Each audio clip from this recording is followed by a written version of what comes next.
مسؤول عنه السلفية والوهابية ومموليها النفطيين اللي مزقوا الوطن العربي واللي مولوا حروبه المذهبية والطائفية حتى الآن. نشوف كده.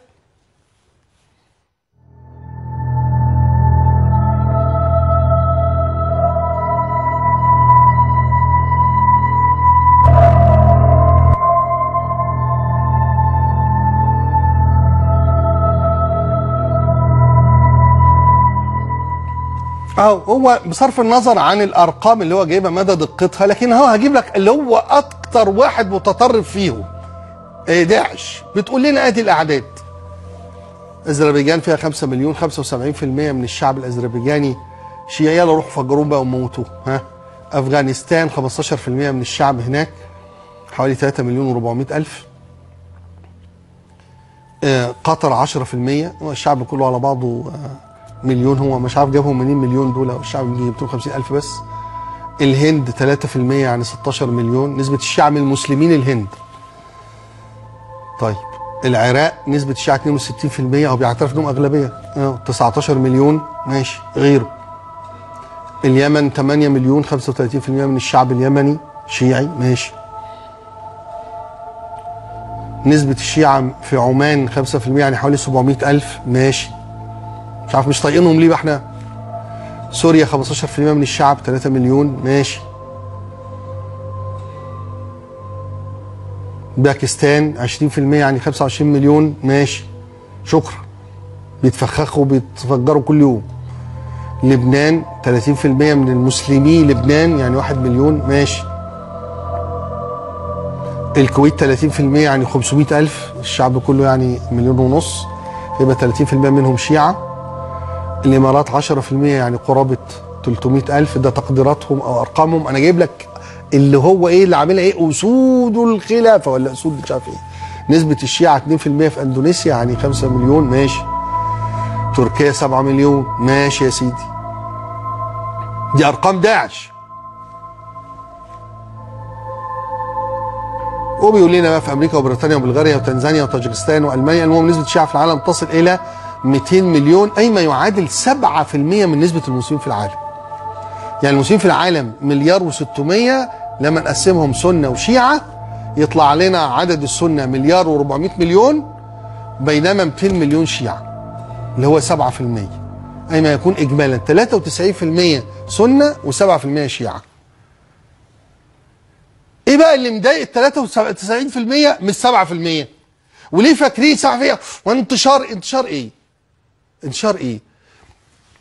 احساس السلفيين والوهابيين طول الوقت لعن وسب وتكفير في الشيعة. عشان ايه؟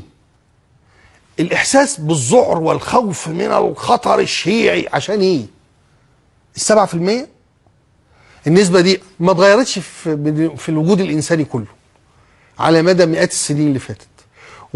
ونسبة المسلمين السنة اللي تشيعوا او الشيعة اللي تسننوا ولا اي حاجة، لا تكاد تذكر.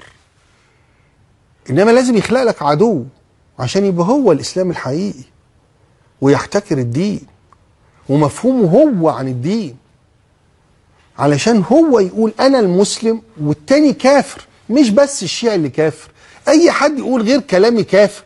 ما هو يا جماعه القاعده وداعش بيكفروا بعض، اللي هو اي حد يكفر، المهم ان انت تبقى كافر.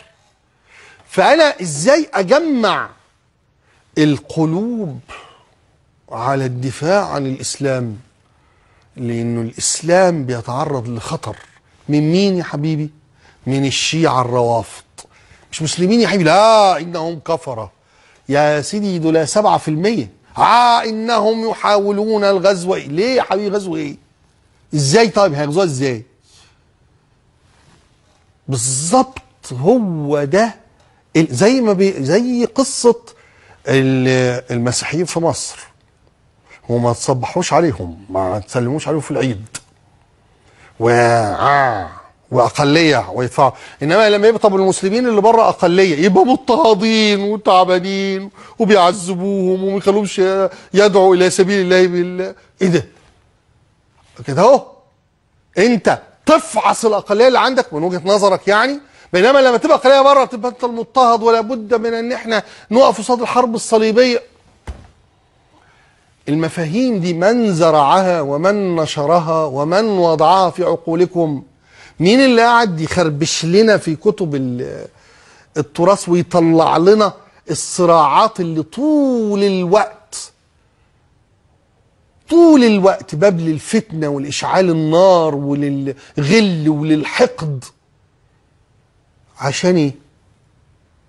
عشان نقتل في بعض، عشان نمزق لحم بعض، عشان نبدد ثروتنا، عشان ما نتحدش حتى على سبيل المشاعر، عشان تنتشر الكراهية والبغضاء بيننا.